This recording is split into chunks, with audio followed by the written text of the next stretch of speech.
Before the video starts, here's a quick shout out to Bhai Turbo, Bumpy Stories, Smith Karya, Varun Sarati, and Alloy.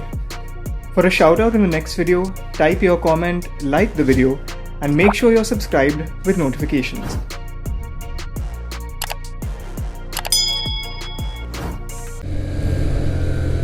Holy sh**.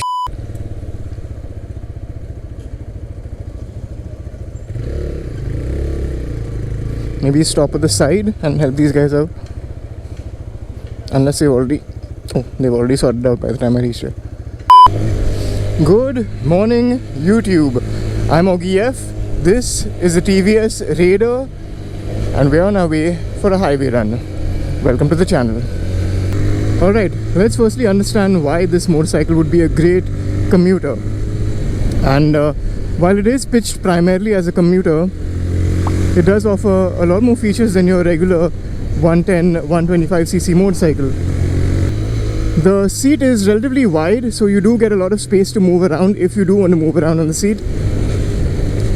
And thanks to the shape of the tank, you do get a bit of support even if you do want to hang off the motorcycle because of these extensions over here.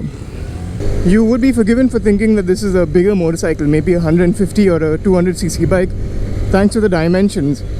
The motorcycle doesn't feel like a small bike. In fact, it feels very similar to the RTR 200 that we ride on the racetrack. The riding dynamics too are very similar. Foot pegs are not too far behind and not too high.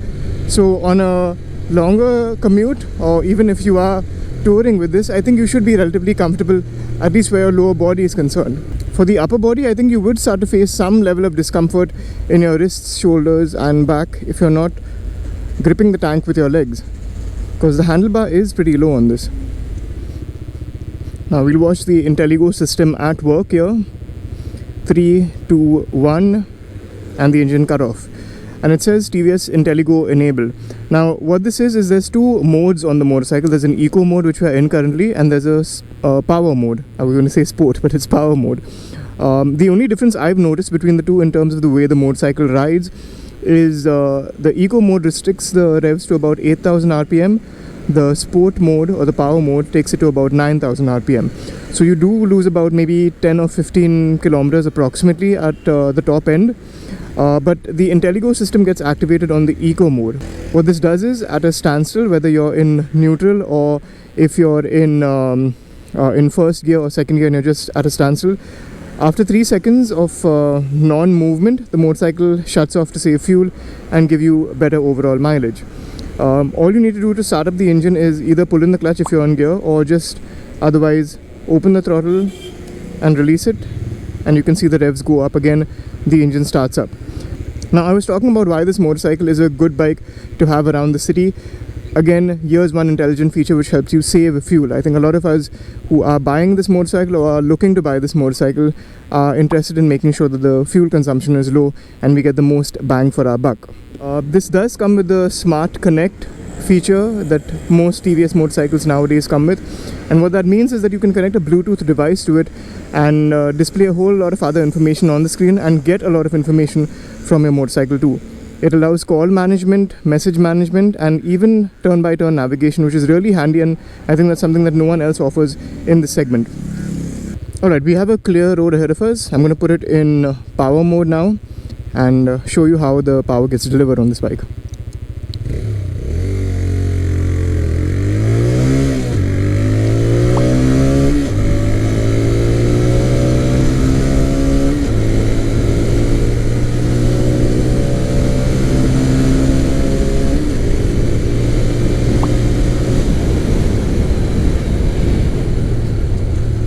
You can have a 125cc motorcycle that goes well, but this thing handles really well too along with that. And I think I'll be able to explore that a little more on the highway than I would in the city. It's also nice that at a standstill, the motorcycle starts to give you this information. Apply both brakes carefully, don't wear loose clothing. In case of abnormality, immediately report to the TVS Motor Company, to the dealership that is. Never attempt to move the vehicle with steering locked, and a lot of tips and tricks for relatively newer riders that could come in handy. Alright, that covers the city part of this review. let's take this onto the highway now. See, that back there is what surprises me a lot. Even during my commutes in the city and on the little highway that I get to connect to on the way to work, this thing can overtake with ease. The TVS Raider 125 has no business being out here on the open highway. And I'm sure whoever designed this motorcycle never looked at it and said, you know what, that's going to be a great tourer. But there are elements of this motorcycle that make it easier to ride on the highway than any other 125cc commuter motorcycle out there. And we'll talk about that now.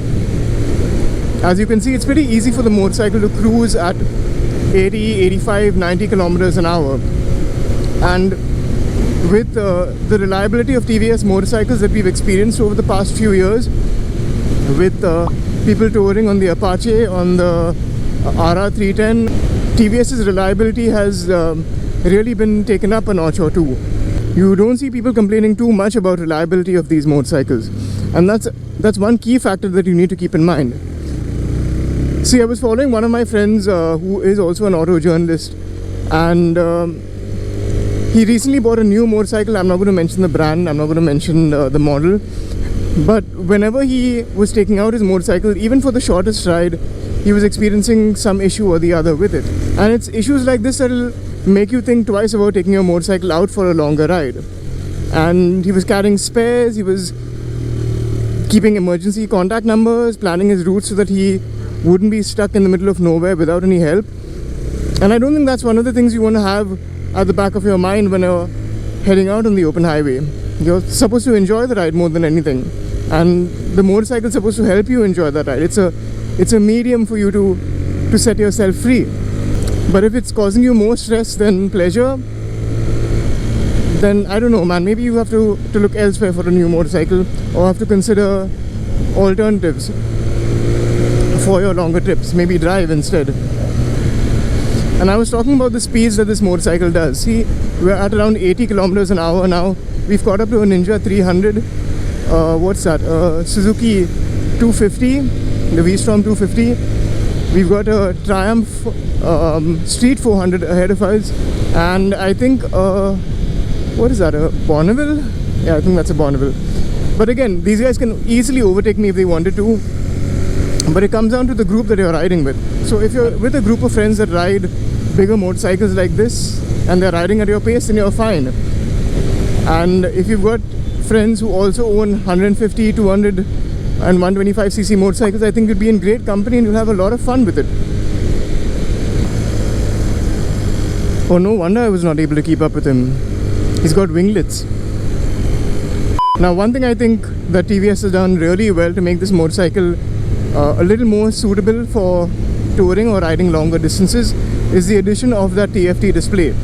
See, apart from the regular functions of having trip A, trip B, the odometer, your fuel average, your average speed, your top speed as well, it gives you all that sort of information too. It also comes with Smart Connect, which is TVS's inbuilt Bluetooth system. It gives you the ability to use turn-by-turn navigation. And I think that's a game changer in this segment, because I don't think there's any other motorcycle in the 125cc segment that offers you this amount of features. And keeping in mind that you will have relatively newer riders getting into motorcycling and getting into touring with this 125cc engine, I think turn-by-turn navigation would really assist them in getting to their destination a lot quicker without having to stop and take out their phones every now and then.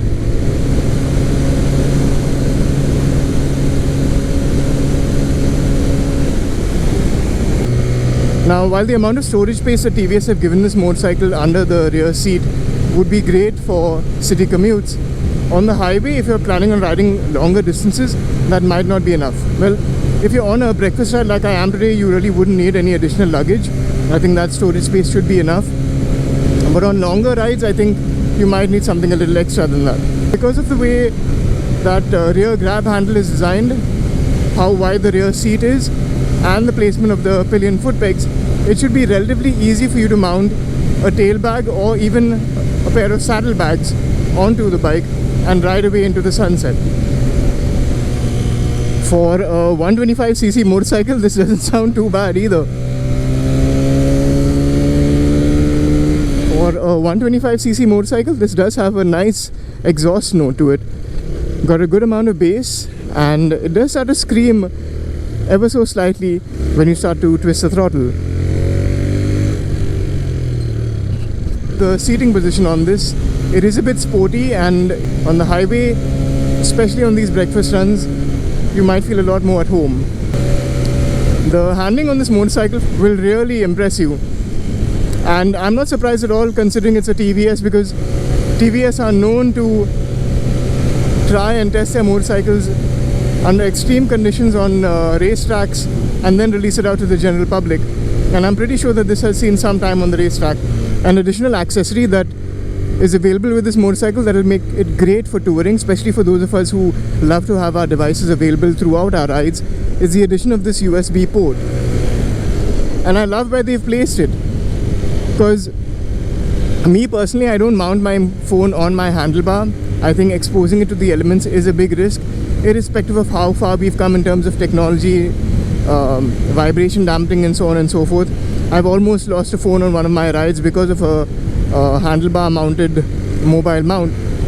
But yeah, I keep my mobile phone inside my tank bag on my tank, because I wouldn't want to have a wire connecting my handlebar to my tank, because there is a slight possibility that that can get tangled up in something and interfere with the handling of the bike. This way, placing it on the tank makes it a lot easier for me to not just connect my phone to the USB socket, but also in terms of having that peace of mind that it will not interfere with the handling of the bike. If you do happen to get stuck out at night or after sunset on your long ride, the headlight on this would save you. It's got LED lighting up front and at the rear. They've also given it DRLs up front for that added bit of sophistication. Another factor which a lot of people overlook when selecting a motorcycle to tour on is the type of tires that you can use, tubeless or tube. And I think until the recent past, this has become a heavy topic of debate. Good news with this is that you get tubeless tires running on alloys, so you really shouldn't face any issues in case you run into a puncture on the open road. Alright, final thoughts, and who do I think this motorcycle is meant for? So if you're a college kid or someone who's just getting into motorcycles, maybe a young professional, I think this motorcycle will be perfect for you. It doesn't make very scary amounts of power, it delivers that power in a very linear manner, and I think maintenance and servicing shouldn't really be an issue with this motorcycle. They're very reliable bikes, they're easily fixable if there are problems, and the service network around is great from TVS.